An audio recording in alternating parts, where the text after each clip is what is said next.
Hello, good afternoon or good morning to everyone, and welcome to today's webinar, which is Navigating Family Relationships, Making the Most of Your Time Together. We're really excited to share this valuable information with you all today to better understand how brain development plays a role in your child's interactions with family and friends, as well as some tips to help you navigate visits with family and friends during this holiday season. Before we get started, I just wanted to share a few housekeeping items. First of all, we want to say a huge thank you for joining us today. We appreciate you taking the time to listen to us, and we're very humbled by the incredible response that we've had from these webinars. Your feedback is extremely valuable to us, and so as we get started, please just take a minute to go to the questions drop-down menu and type in a topic that you'd like to touch on for future webinars. We really want to make sure that this information is helping our families. That's our goal. We will take questions at the end, so go ahead and type those in as we go along. We'll also be recording this webinar and it will be sent out to all who registered, and this way you can view it again anytime on demand. I'd like to take this opportunity to introduce today's speaker, Rebecca Jackson, our Vice President of Programs and Outcomes for Brain Balance Centers.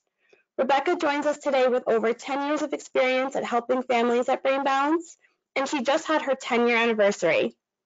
Rebecca is a wealth of knowledge about topics of childhood development and why some children have more difficulty with family gatherings versus others, which I know is a topic on so many parents' minds as we head into the holiday season. I'm so excited to get into this topic so that parents can better understand why these challenges occur and how to help. So let's go ahead and get started. Hi, Rebecca. Hi, thanks, Carrie. We're going to get the webcam turned on. Is that all set? Yes, looks good. Okay, I've got to get it off the screen. It distracts me to see myself. So there we go. All right, so here we are at the holiday season time of year, just about everybody's favorite time of year, but also a time of year of absolute sheer chaos. This is my husband's side of the family.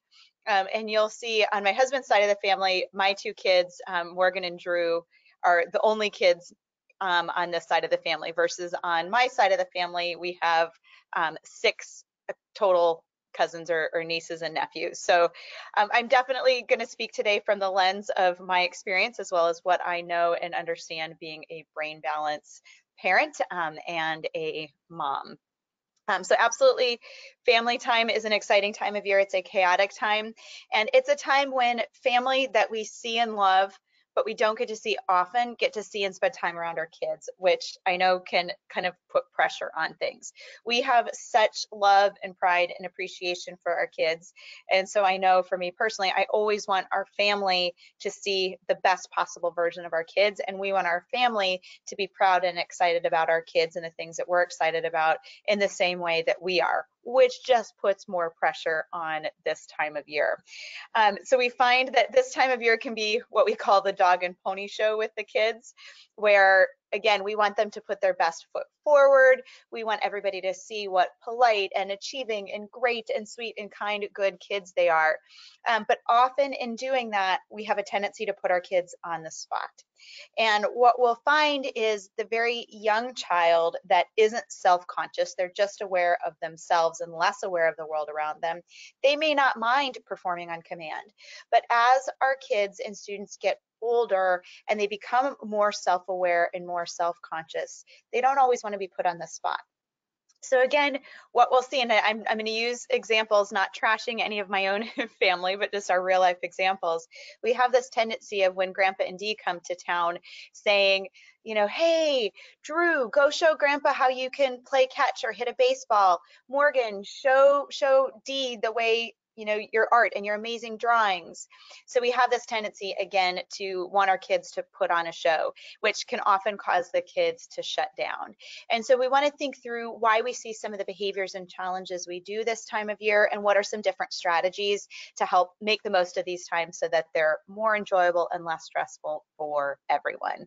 So again, being less about the dog and pony show and have it more about natural positive interactions.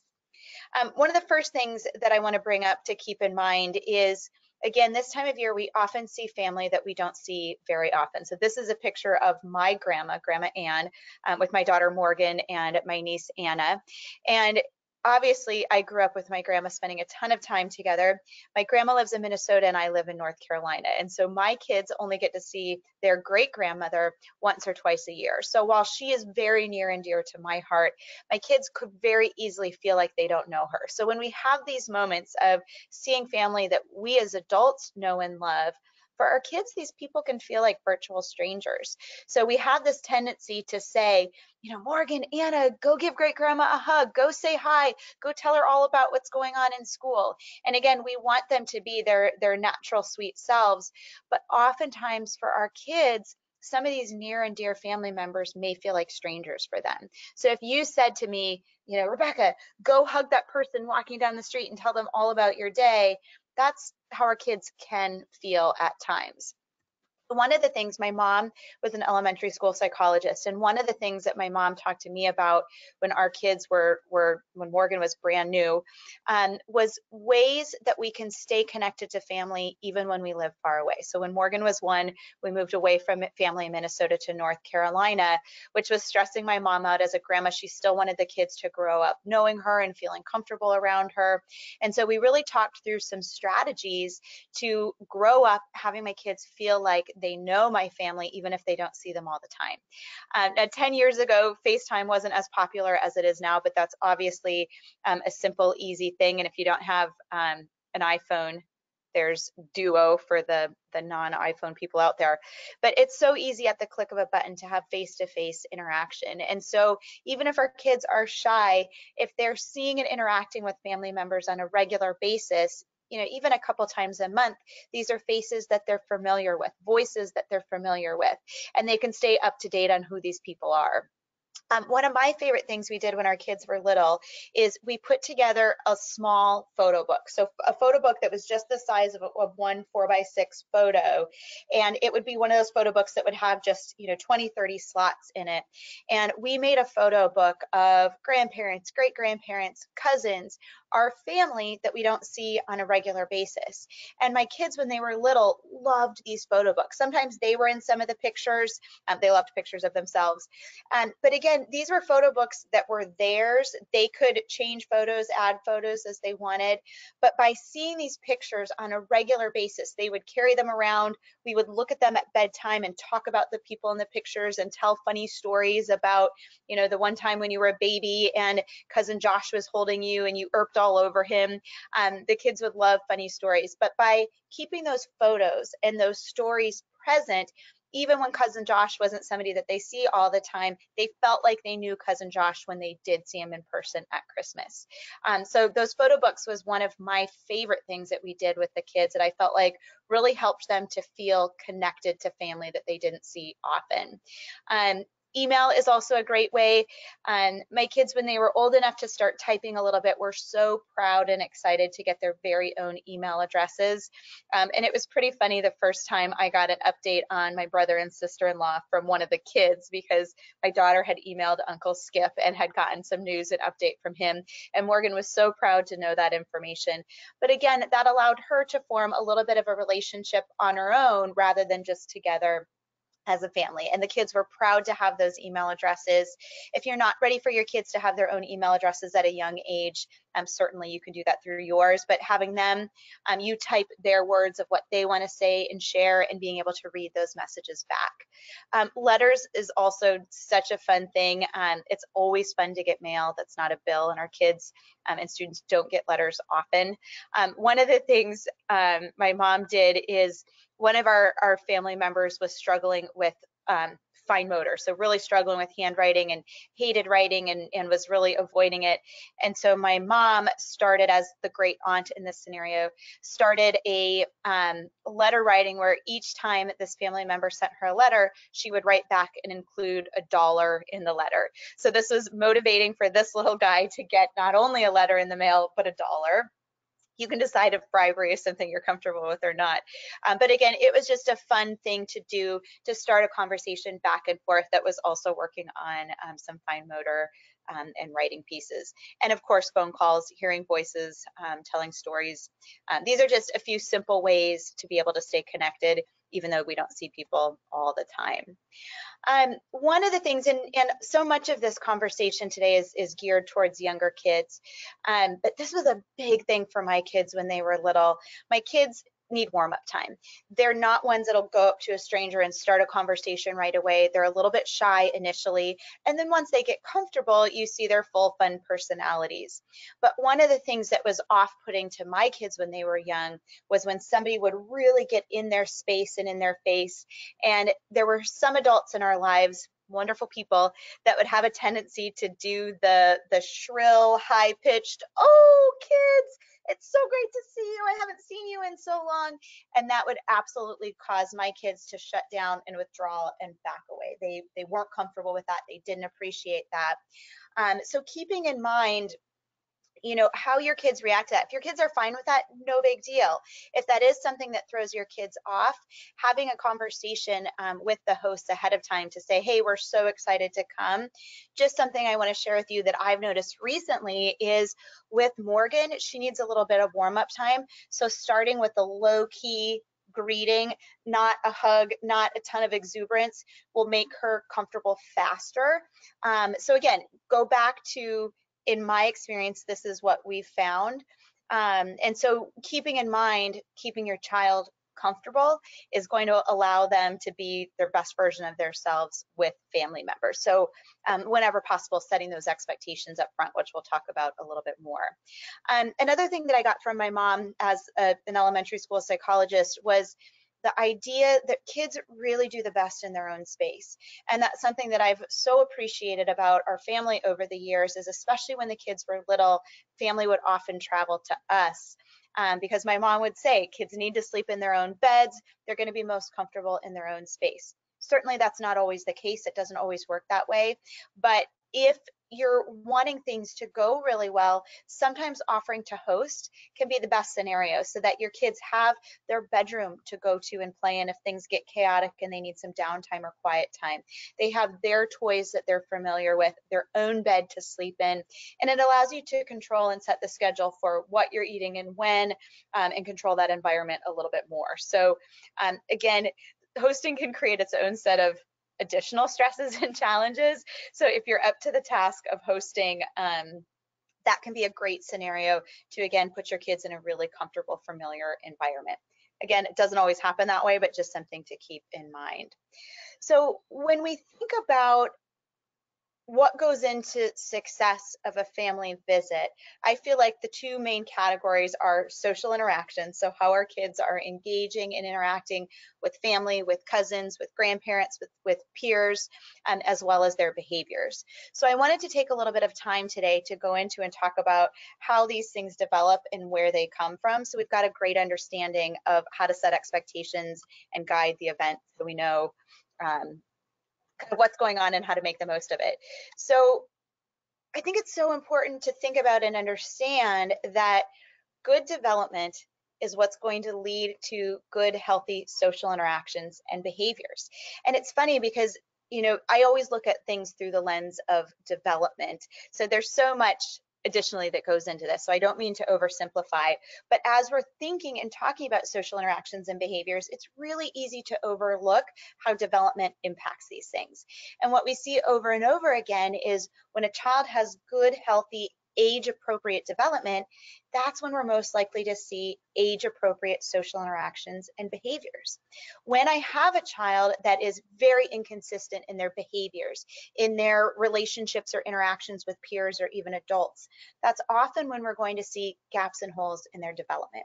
So if you're noticing inconsistency in behaviors, or these times are really stressful or really challenging, it's a great idea to step back and take a look at development, because so often the child's behaviors and interactions are going to match some of the lowest common denominators with their development. So for example, if I have a 7-year-old who has some aspects of development that's down around the age of a 4-year-old, I'm not going to expect that 7-year-old to interact in an age-appropriate fashion with another 7-year-old. So a 4-year-old is going to be a little bit more into what their needs and wants are, and having a harder time sharing and cooperating and interacting than a 7-year-old would. And so if I've got an idea of, gosh, where do I think some of my child's development's at, that helps me set expectations, because the way I discipline a 4-year-old, the way I motivate a 4-year-old, the way I repeat directions and give 1 to 2 steps rather than 3 or 4 steps is different than that of a 7-year-old. And so we always want to have a good understanding of where our child's at so we can meet them there to be able to carry them forward. So again, when we look at a younger child, that younger child is all about their own needs and wants.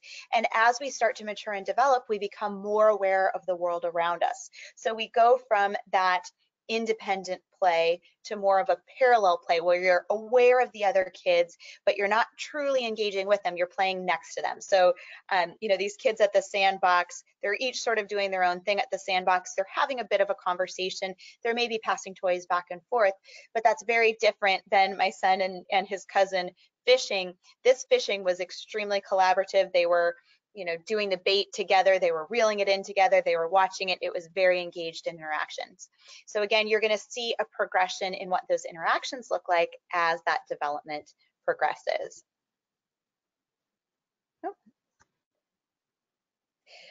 So again, what we'll see is the very young child is all about awareness of self. So when you think of an infant cries when they have a personal need, when they need something. They cry when they're hungry or they're uncomfortable or they need and want attention or they're just using that voice. I love that age when kids start to become of that awareness of self. There's that moment when they look in the mirror and realize that the child that they see in the mirror is them.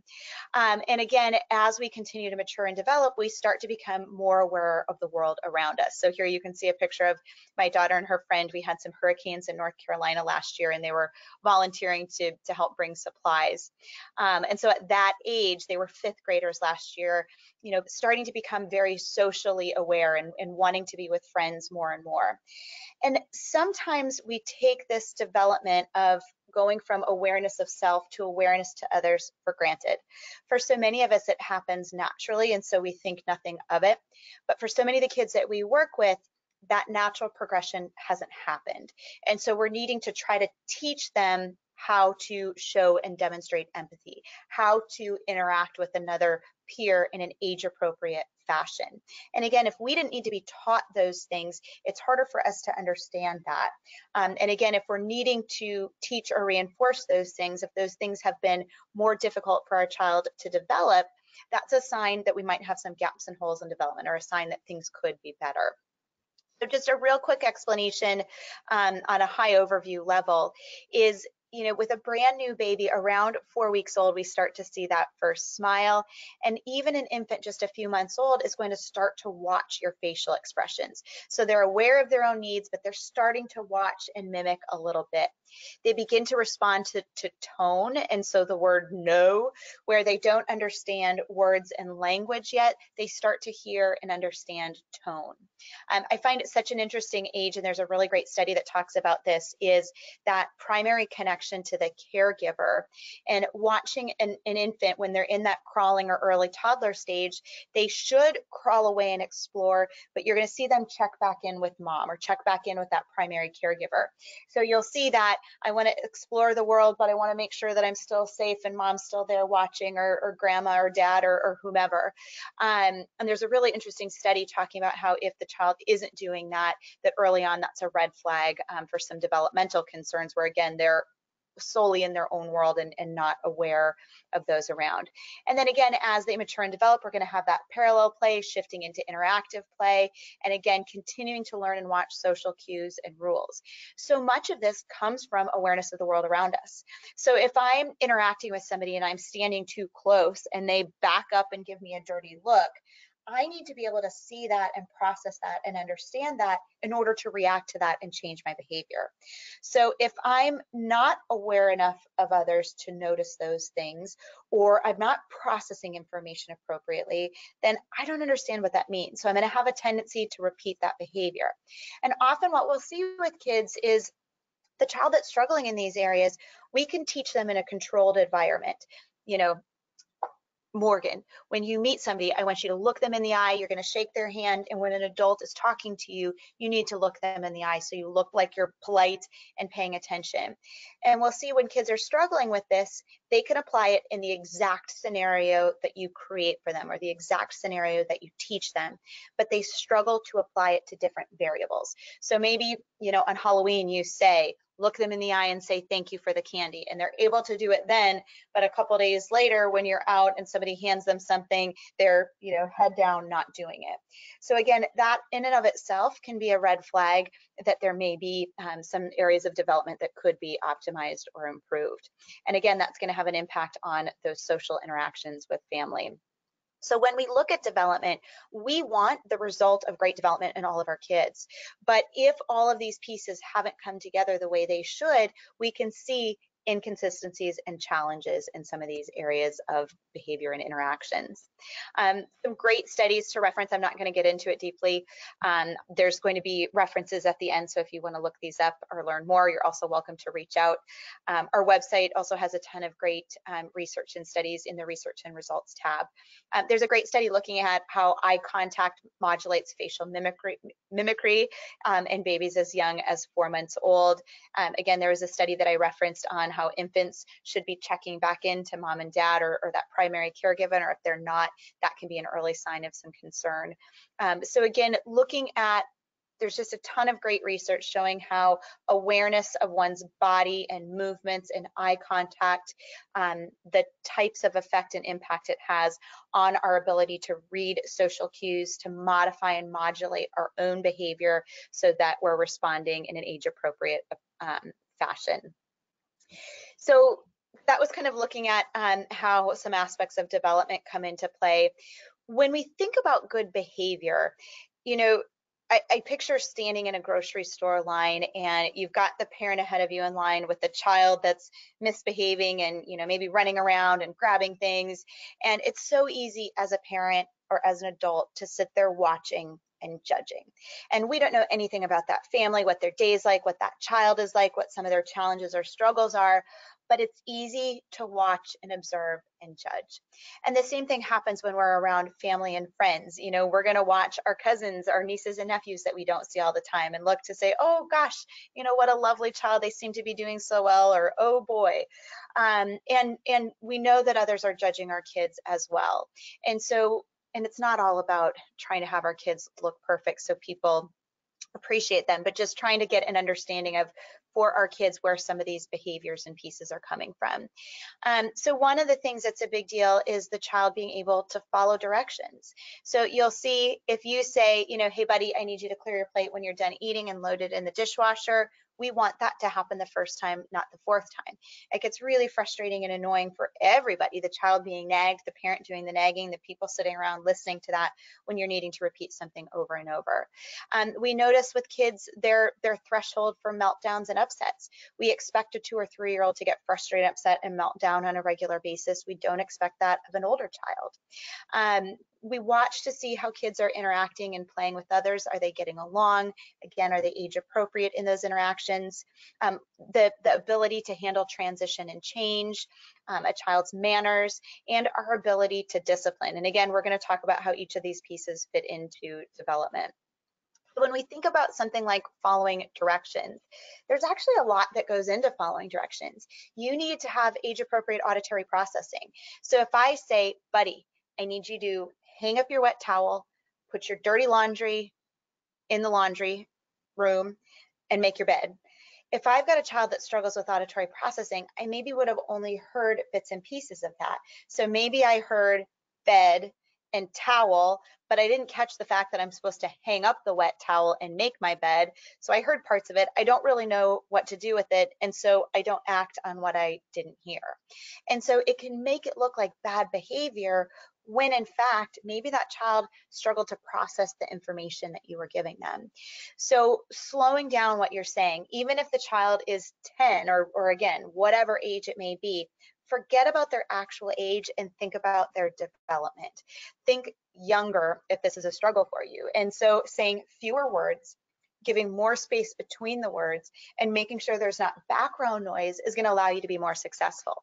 So rather than saying all the words of hang up your wet towel, make your bed, put your dirty clothes in the laundry room, you say towel, bed, laundry. And then you get feedback from the child to say, towel, what do you think you need to do with that towel? And you have the child say, it's wet, hang it up. Bed, what do you think I need you to do with your bed before your grandparents come? Make it. So again, you're going to give fewer words, space in between, get feedback so they know, and think about, okay, I'm giving you 3 things to do. So hold up the number 3, and as you're doing them, think about those 3 things, because again, you need to have auditory processing, you need to be able to remember what was just said, and you need to be able to stay on task. You know, we always think of that movie, the one where they go squirrel and, you know, attention's off and it's like the dog seeing the squirrel and forget everything else that was going on. Happens to adults and kids all the time. But again, if I've got that 3 up, and even though I get distracted because my sister's annoying me, I go back to, okay, there were 3 things that I was supposed to do. What were those 3 things?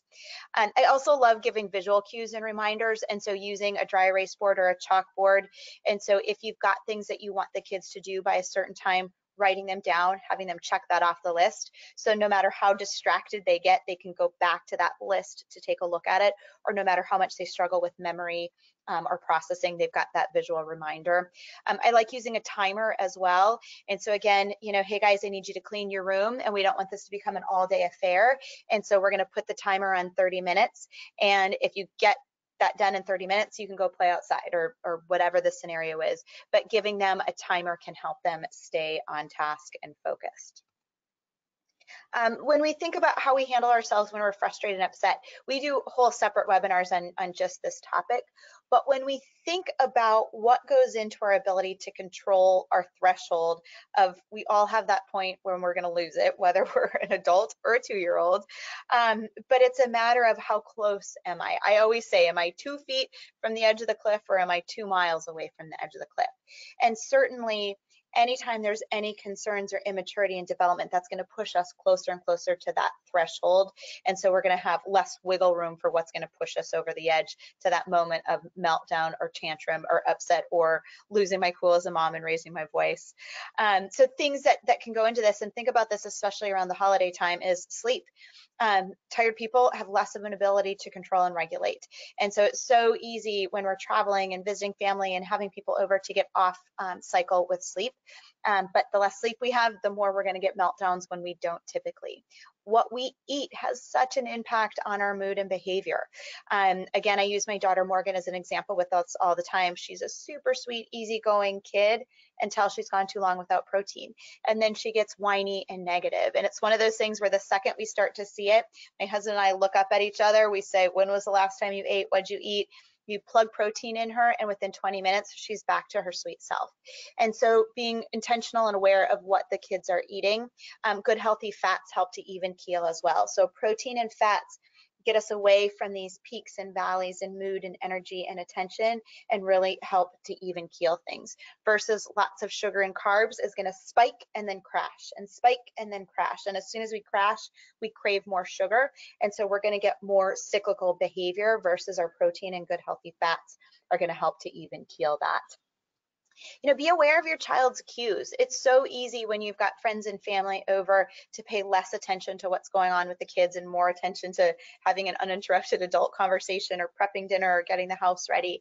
But watching the cues. So often our kids communicate with us unintentionally of showing us their signs that they're starting to get more agitated, they're starting to get more frustrated. And so being aware of what your child's cues are, and then when you're seeing that, taking a moment to stop. And so if you see that they're starting to get frustrated and agitated, pulling them away from the noise and the chaos, making sure that they've had something to eat, asking, gosh, do they need more sleep? One of the biggest tips for success I can always give parents is how movement has such a positive impact on our mood and behavior. When we engage large muscle groups and we spike our heart rate, it has an impact on our bodies. So again, if you're seeing a child start to get agitated, start to get frustrated, pulling them away from the chaos, maybe doing something as simple as, hey, let's go take a few minutes and jump on the trampoline together, or let's go for a walk together for a few minutes, just to calm, quiet. It can allow everybody to reset. Same thing with the adults. If you're sitting around and having a conversation and you're starting to get frustrated or irritated about the topic or what people are saying, take a moment away, move, make sure you've eaten some good protein and good healthy fats. And again, it allows all of us to tolerate chaos and frustration better.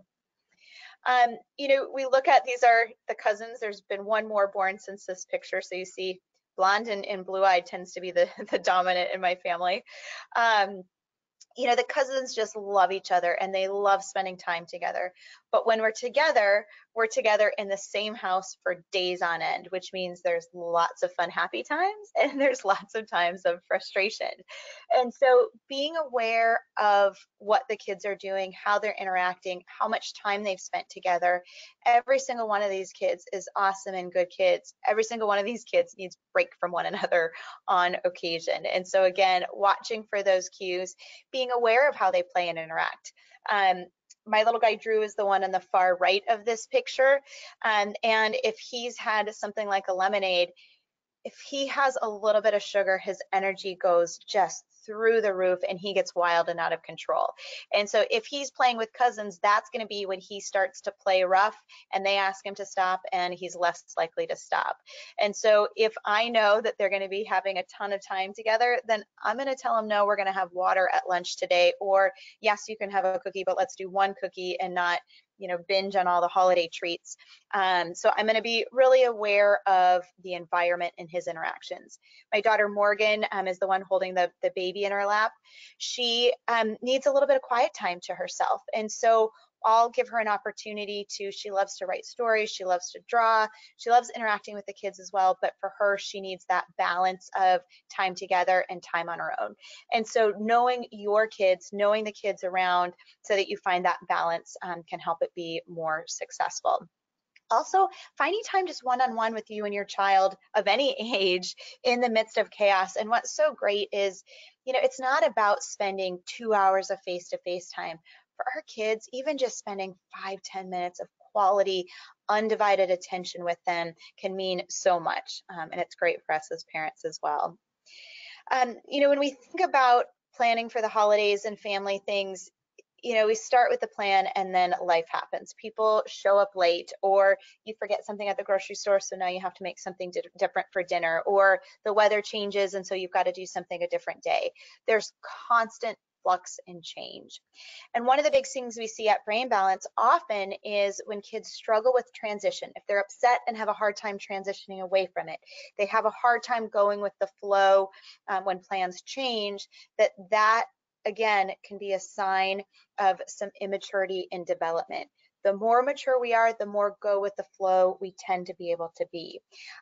We need to remember with our kids, when they're frustrated and upset, that's real for them. Even if we don't understand it, even if we don't agree with it, acknowledge that feeling. Nothing makes me more mad if I stub my toe and I'm saying, ow. If my husband said, you're fine, that's going to irritate me. You don't know what my toe feels like. My toe hurts right now. Same thing with our kids. Their feelings are real. Acknowledge them. You know what? I'm so disappointed right now too. I really wanted to go on that sleigh ride, whatever the case is, but it's 35 degrees below zero in Minnesota, so it's just not safe to do that right now. So again, acknowledge you're disappointed. I know that. I'm sorry. Here's what we're going to do instead. Again, for a child that really likes to know and understand the schedule and plan, you can list it out by day, but also touch on the fact of here's where things may change. Here's where we have to be a little bit flexible, and hopefully having a conversation about that ahead of time can help a little bit. Manners, when we think about, as an adult, when I'm interacting with a child, what do I perceive as great manners? Things like eye contact. When an adult asks you a question, are you answering? Those are things that are a big deal. And when my kids are interacting with their aunts and uncles and grandparents and cousins, I do want to see those pieces. But again, these are some things that we take for granted. And so eye contact is something that you do naturally when you have that ability to read nonverbal communication. So one of the challenging things about these webinars is when I'm lecturing in front of a group, I can watch the faces in the room and I'll shift what I'm talking about or go a little bit deeper or change my tactics based on reading those nonverbal cues. If I didn't have an ability to read your nonverbal cues, why would I look at you when I'm talking to you? there's, it's a beautiful fall day here in North Carolina. There's leaves. There's a lot of things more interesting than watching somebody's face if somebody's face doesn't give you information. So while we perceive that as an important manner thing, we have to understand when kids or adults aren't doing it, it's often because it's not providing them the same information it's providing us. Same with answering questions. If you answer or ask me a question, clearly I can talk and talk and talk. And so I'm able to get my thought out very easily and very comfortably. But in order for me to do that, I have to have auditory processing to hear what it is that you just said and to process it. I've got to be able to formulate a thought and get it out, and to be able to get it out in a sensical, sequential manner. So when an adult says, what'd you do yesterday? Tell me what's going on in school. Any boyfriends? Whatever the questions are, the child that has a difficult time answering, again, it can appear rude or not polite, but the reality is maybe they need more time to think about what you just asked. Maybe it takes more energy and effort to get it out. An oversimplified explanation is, to a certain degree, left brain has the thought, right brain gets it out. So for me to tell you, I watched a movie last night and here's what happened in the movie, takes both sides of the brain working together, and not just working together, but working together in the correct order. So if I have a child and I ask a question and their answer is jumping around and I'm having a hard time following and I'm trying so hard, again, it may be because maybe the connections aren't happening in the right timing. So the information's there, but it takes more work to get it out. So again, it's not that a child is rude or bad or what have you. Everybody's brain is different, and we all make the assumption that your brain works just like mine, and oftentimes it doesn't. So I always want to say, have realistic expectations. And again, it's not about your child's age, it's where their development is at. And so again, the way you're going to ask a question of a 4-year-old or expect your expectations of behavior or responses of a 4-year-old is different than an 8-year-old, is different than a 12-year-old, is different for an 18-year-old. You've got to think about where they're at developmentally for those expectations. One of life lessons for us, again, with my kids being the only kids on my husband's side of the family, it's a lot of adult time. So it's a lot of, a formal, nice dinner. And we learned early on, that's not fun for anybody when we're sitting at a table for a very long time, asking a 2- and 4-year-old to be quiet, sit still, pay attention, not knock over the china. And so finding ways to be more realistic with it. So let's eat, and when we're done eating, let's shift to the family room to hang out and visit rather than visiting at the table for a long time. So that way the kids can get out an activity. They can move and wiggle and play without having to be perfect in their behavior. So looking at your scenario and figuring out, okay, what's going to be realistic? How can I set this up to be successful? Can make a big difference. The other thing I want to mention is balancing screen time. I talk about this all the time, so if you've heard me before, I do repeat a lot of the same concepts. But when our kids spend a ton of time on video games or technology, they're typically not moving. So they're fatiguing their brain and they're not energizing their brain and body. So we're going to have a tendency to always have negative behaviors at the end of that. So when the kids have been playing 2 hours of Fortnite and you say, okay, guys, it's been too long, let's turn it off. When you get no and cranky and pushback and meltdown, it's not just because they don't want to turn off the video game. They've also essentially kind of shut down their self-regulation. And so putting expectations in place of, hey, you can play video games, here's the time limit, and then you need to go run and move and play afterwards. So whether it's go for a bike ride or, jump rope or jump in the trampoline or go build a snowboard if you're in Minnesota, balance screen time, your movies, your technology, balance that with movement, and you're going to have a happier, more engaged, more interactive child or adult. A big thing that I struggle with when we get together and there's more going on is following through with expectations. I'll say something to my kids, we're going to wrap it up in 5 minutes. I get distracted with the conversation, and before I know it, 20 minutes have gone by and I haven't wrapped up what I said I was going to. Or I do lots of, don't do that again or else, but I keep repeating it because I'm distracted and busy. So again, setting yourself up for success is set expectations ahead of time, follow through with it. And so for me, it's a matter of, if I say 5 minutes and we're going to wrap it up, I need to do that on my phone. I should do that when we're leaving an adult party as well, because I start talking and get distracted. My husband would really appreciate that. Discipline. Discipline, again, is another piece that we don't realize how much a child's development impacts discipline. All discipline strategies are some version of cause and effect. If you do this, here's the consequence. Being able to understand cause and effect is a developmental piece. So when we have a child that you just can't, putting them in timeout over and over and over again doesn't change the behavior. And you change plans, you change policies, you read a book on here's a new developmental approach.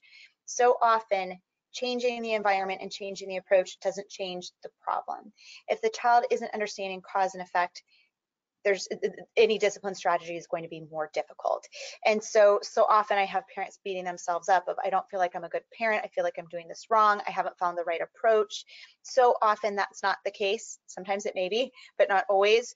But again, if you have a younger child, they're just not going to get in aspects of development, it's going to be harder to understand that. And so again, don't look at body age, think about younger. The younger a child is developmentally, the more in the moment they are. So I'm not going to tell a 3-year-old, hey, do this, and next week we get to go see Santa. I need an instant gratification piece. And so I need you to eat your dinner right now if you want the dessert that's sitting right there that you can see. I don't like rewarding with food, so that was a bad example. But again, we need to think more instant gratification if there's aspects of development or behavior that are younger. So again, think, how would you approach this with a younger child to discipline them? And we see this with motivation as well.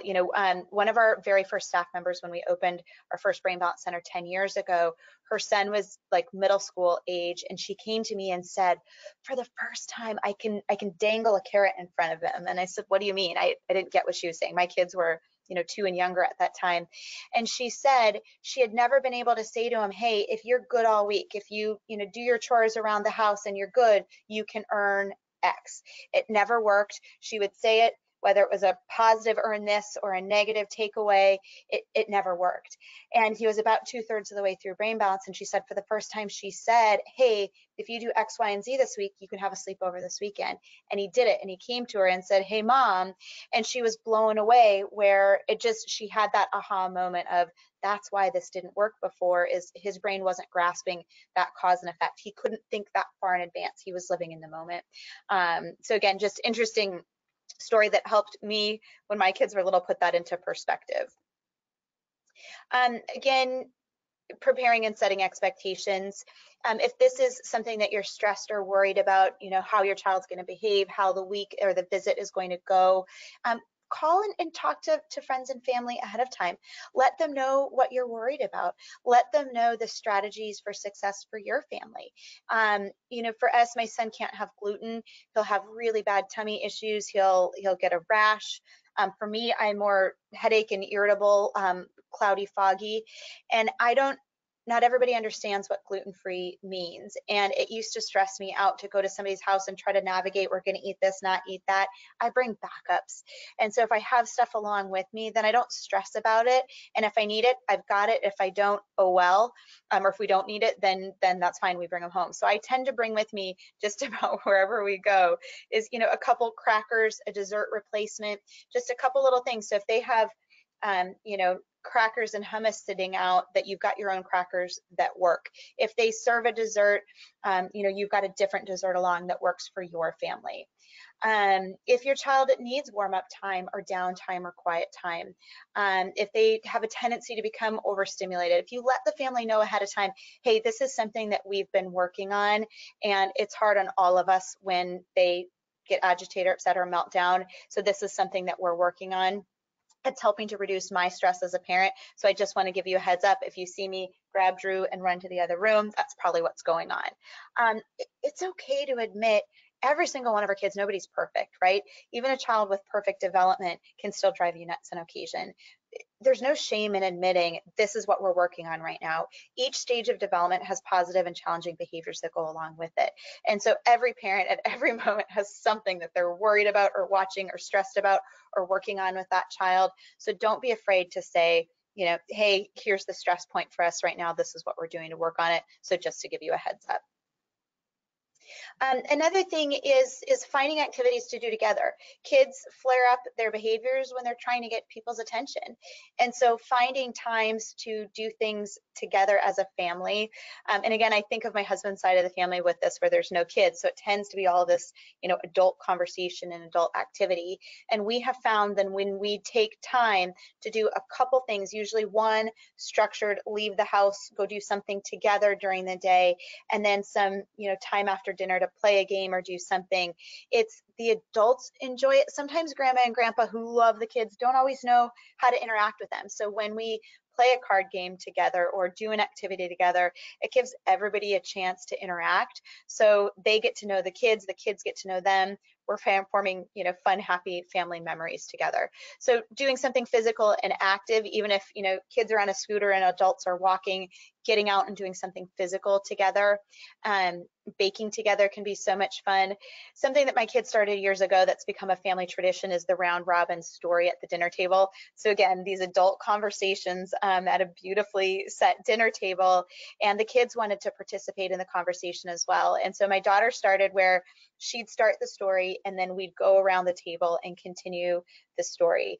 Again, these over the years have been absolutely hysterical. It's become a family tradition. So every time we sit down for Thanksgiving, family, anytime we sit down for a formal family dinner, it's the kids will start it. And again, it's become a whole family tradition that's been a ton of fun.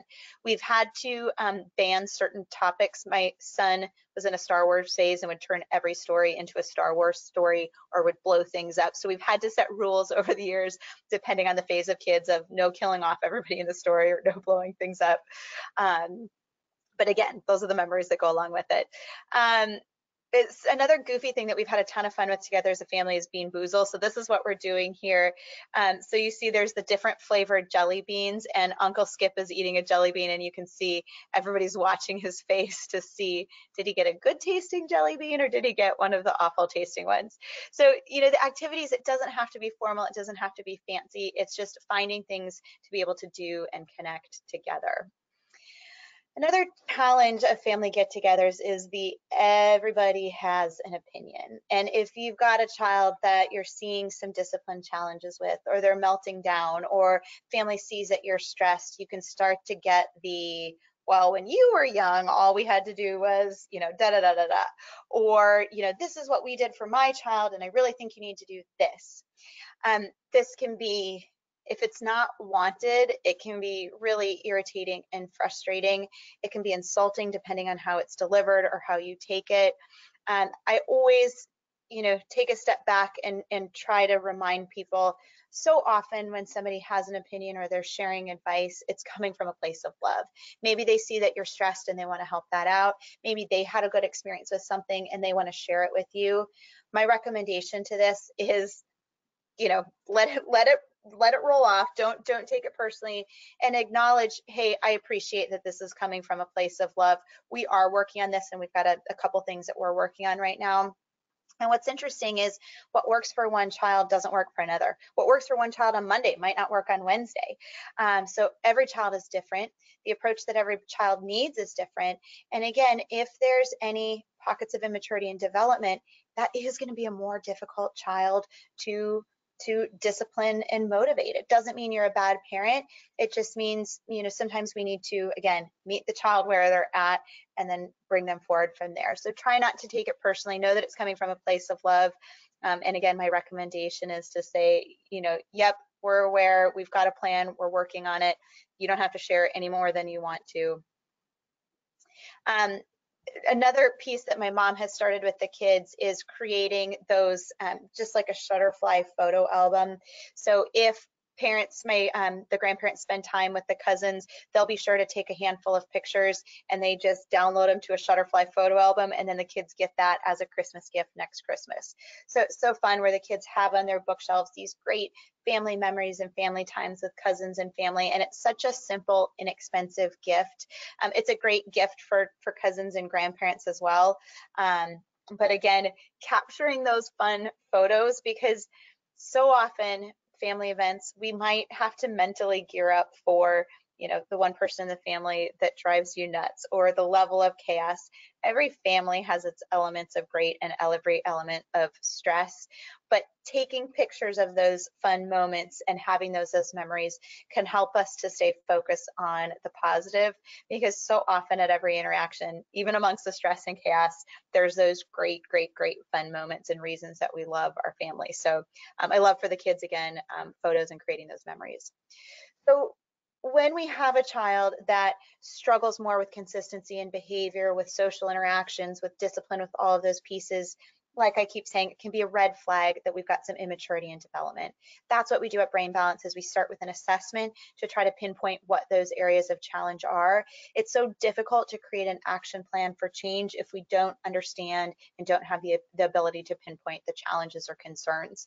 So our assessment allows us to pinpoint that so that we can create an action plan so that we can address those areas of immaturity. And what's great is the biggest impactors for engaging and driving pathways in the brain are our senses and muscles. So being physical and active and using our senses in a very specific and targeted way can allow us to build pathways and mature specific regions in the brain, so that when a child has a thought, they can get it out more easily. They're more consistent with their behaviors. They're more able to modulate those frustrations so it doesn't turn into upset. They can go with the flow more. So our program, we work with kids as young as 4.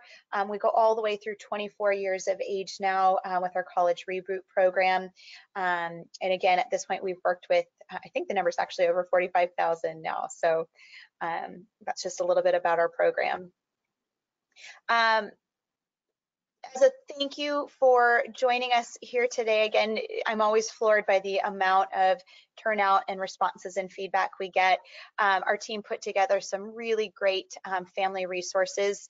So some tips and suggestions of things to think about for family gatherings.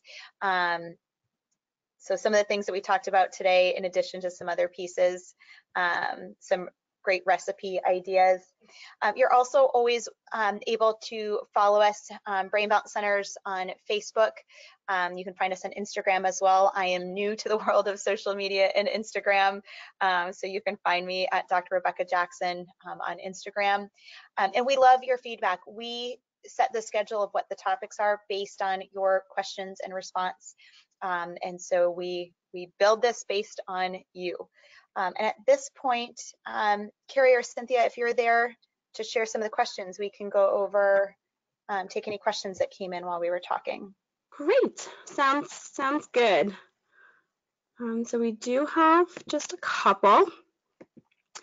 So talking about that child's frustration, what do you do when you acknowledge the child's frustration?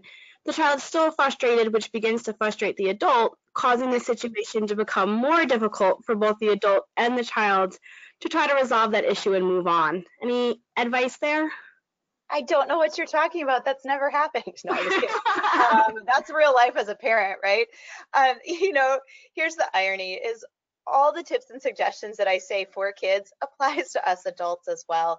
And I say all the time, if I'm tired and stressed and I come home to a chaotic, messy house, I'm more likely to lose my cool. So to set yourself up for stress, for reduced stress is, for me, I need a picked up house, I need good sleep, I need protein. And then, again, the same things of remove yourself from the situation. So if everything's starting to build and get agitated and get frustrated, mental chaos can help us calm. And so again, taking your child, getting out of the room where everybody else is so you don't have an audience. And we have this tendency as parents to always come at and come over. And we have a knee-jerk reaction. So if you yell at me, Carrie, if you got in my face and leaned forward and raised your voice and had an angry face at me, my knee-jerk reaction is going to be to come right back at you. We do that with our kids, right? So I start to yell at my kids, so my kid's going to yell back. And now we're not accomplishing anything, or we're not being productive. So one of the things that I always try to do as a parent is to come under my child rather than over them. And so when I'm getting frustrated, it's, buddy, I'm going to whisper, I'm going to go lower. That's going to catch their attention and have less of a tendency to escalate. It's going to be more likely to de-escalate rather than escalate. So remove both of you from the chaos in the situation And when kids are in that upset mode, your words don't matter. They're functioning in really small increments of time. And so honestly, when you're getting to that point, less is more. And so being quiet, just removing until there's time to reset can be a helpful strategy. Great. So there were a couple of questions about people asking if there were resources. So I just wanted to share with everyone that we will be sending you a link to download our guide to a perfect gathering. And we put this guide together to give families the helpful tips to support your child during the holidays and help manage those visits with family and friends. We created this guide as a resource for parents. And in this guide, we pulled together all of Rebecca's tips from today's webinar. So if you're one of those people asking about resources and what do I do, and I saw a couple, this was great information, but I couldn't get all my notes down, just look out for that email from us, and it'll have a link to download that resource, as well as the recording from today's webinar. Okay. Could you repeat, Rebecca, about the left brain and the right brain, and which side has the thought and which side gets the thought out? Yes. So again, that was a little bit of an oversimplification, but you know, an oversimplified version of understanding left brain, right brain is left brain is details and memory. Right brain is high overview comprehension. So for example, if you're talking about reading and I have a child that is great at sight words, great at reading, but then I say, you know, so what was the main idea of that story? What do you think that character was feeling today? The child that's a great reader but struggles to pull content is going to be strong in left brain. Left brain's able to do the sight words, the memory, the black and white. What does that word mean? But the comprehension, that high overview piece is coming more from right brain. So again, when I think about, you know, being able to have a thought and get it out, left brain is the vocab and the words. Right brain is the big picture. What's the message that I'm trying to get across? Left brain gives me the order that I say it in. So if you say, tell me about the movie you saw last night, left brain helps me sequence those thoughts. So, you know, classic scenario of mom picks a child up after school. Buddy, how was your day? Fine. What'd you do today? Nothing. What'd you eat for lunch? I don't remember. So often it's not that they don't know and they don't remember, but if we don't have great, easy, fluid connections between the two sides of the brain, that connectivity and timing isn't there, it just takes so much more work and energy and effort to get it out. So picture it, you know, last week I had a ton of travel for work, and so I was kind of all over the country and doing grand openings and lectures. So I was exhausted by the end of each of the days. And touching base with my family at the end of the day, my husband was saying, you know, tell me all about it. I want to hear, you know, all about your day. How did it go? How were the events? I was exhausted. So could I get it out? Yes. Did I want to? No. And so I gave, you know, a blow off answer. It was fine. I'll tell you more about it later. So it wasn't that I wasn't able to do it, it was that it took more energy than what I had in that moment. So often when we get those short answers from our students or our kids, again, it's not that it's not there, it just, we forget what's easy for me to do might not be easy for another brain. And so then we're going to default to less. And so, you know, being able to ask a child an open-ended question and get an answer takes both sides of the brain working together with those connections. Great. Just he sounds like another mom who has a 6-year-old at home, and he just becomes so frustrated. He's combative and says mean things. She's tried a lot of different things, but any other advice that could help in that moment? Yeah, you know, when we've got a 6-year-old that we're seeing those behaviors with, again, I'm going to default to, we're going to think about what would you do with the 2 or 3-year-old. So 2 or 3-year-old doesn't always understand the words that they're saying or the meaning behind it. And with the 2 or 3-year-old, it's a matter of redirection. And so rather than getting into an argument of we don't say that or that's hurtful, it's just I'm going to remove them from the scenario. And so I'm going to take them in the other room. So, you know, in my house, when the kids were little, we would do a timeout, and we kind of followed that rule of thumb of 1 minute for each age.